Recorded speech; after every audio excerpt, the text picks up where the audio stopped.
আসসালামু আলাইকুম, স্বাগত জানাচ্ছি সবাইকে দেশ বিদেশের রান্নাঘর থেকে। আজকে আমি তৈরি করব নারকেল দিয়ে তৈরি দারুণ স্বাদের ঝরঝরে শুকনো জর্দা সেমাই, যা কিনা আমরা সকলেই কম বেশি রান্না করতে পারি।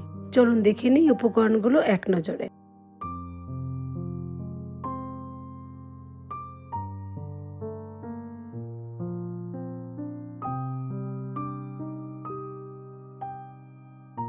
প্রথমে আমি একটি প্যানে নিয়ে নিচ্ছি রান্নার রেগুলার তেল, সাথে আমি দিয়ে দিচ্ছি খাঁটি গাওয়া ঘি। এখন আমি এখানে দিয়ে দিব 2 ধরনের বাদাম। কাঠবাদামকে আমি দুভাবে কেটে নিয়েছি। দিয়ে দিব কাজু বাদাম। এখন আমি এই 2 ধরনের বাদামকে খুব ভালোভাবে ঘি এবং তেলের মিশ্রণের সাথে মিক্স করে নিব। দিয়ে দিলাম কিছু কিশমিশ সহ সমস্ত উপকরণ আমি খুব ভালোভাবে ভেজে নিব।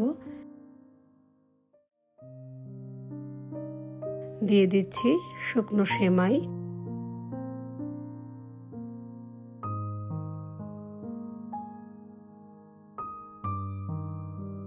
এই কাজটি আমি 2টি স্প্যাচুলার সাহায্যে করে নিব। চুলার আঁচটি এই সময় একটু মৃদু আঁচে থাকবে, যেন সেমাই ও বাদামের মিশ্রণটি পুড়ে না যায়।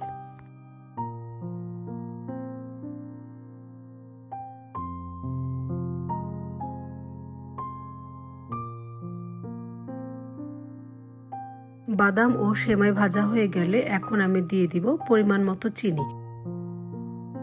আমি এখানে টোটাল 1.25 কাপ চিনি নিয়েছি, কিন্তু মিশ্রণ করার সুবিধার্থে আমি চিনিটাকে একবারে না দিয়ে পর্যায়ক্রমে ব্যবহার করব। তো চিনির সাথে আমি সেমাইকে খুব ভালোভাবে মিশ্রণ করে নিচ্ছি।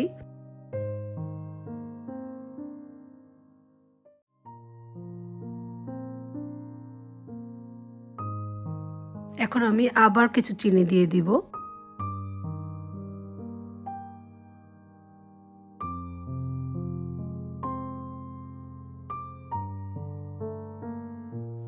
দিয়ে দিব 1.25 কাপ লিকুইড দুধ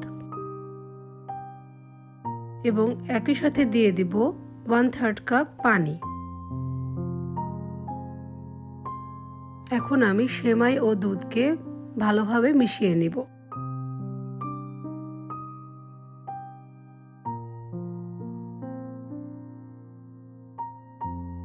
ঢাকনা দিয়ে ঢেকে অপেক্ষা করব 2-3 মিনিটের জন্য।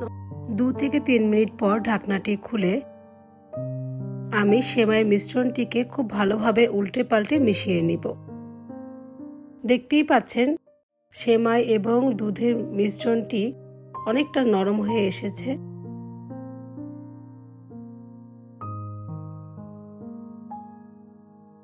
এখন আমি আবার কিছুটা চিনি মিক্স করে দিব।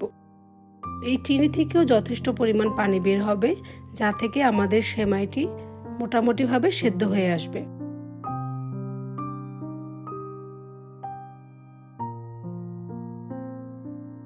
এখন আমি দিয়ে দিচ্ছি প্রায় 1 কাপ পরিমাণ নারকেল কুড়া।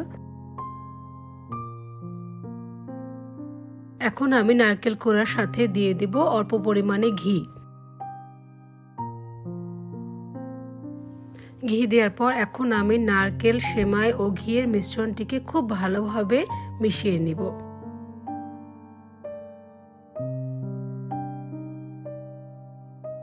মেশানো হয়ে গেলে ঢাকনা দিয়ে ঢেকে দিব। এখন সেমাইতে আমি একটি ফোড়ন দিয়ে দিব। ফোড়ন দেওয়ার জন্য আমি নিয়ে নিচ্ছি ঘি এবং সাথে নিয়ে নিচ্ছি 2টো তেজপাতা, একটি দারচিনি ও কিছু এলাচ। এই ফোড়নটি দেওয়ার ফলে সেমাই থেকে ঘি এবং গরম মশলার সুন্দর একটি অ্যারোমা ছড়াবে।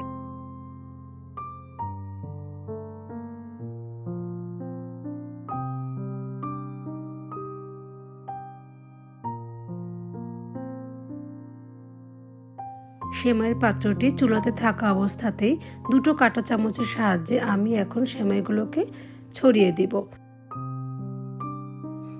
আমার জর্দা সেমাই রান্না করা শেষ। এখন সুন্দর একটি পাত্রে আমি পরিবেশন করে নিব। দেখতেই পাচ্ছেন গরম থাকা অবস্থা থেকে ঝরঝরে রয়েছে।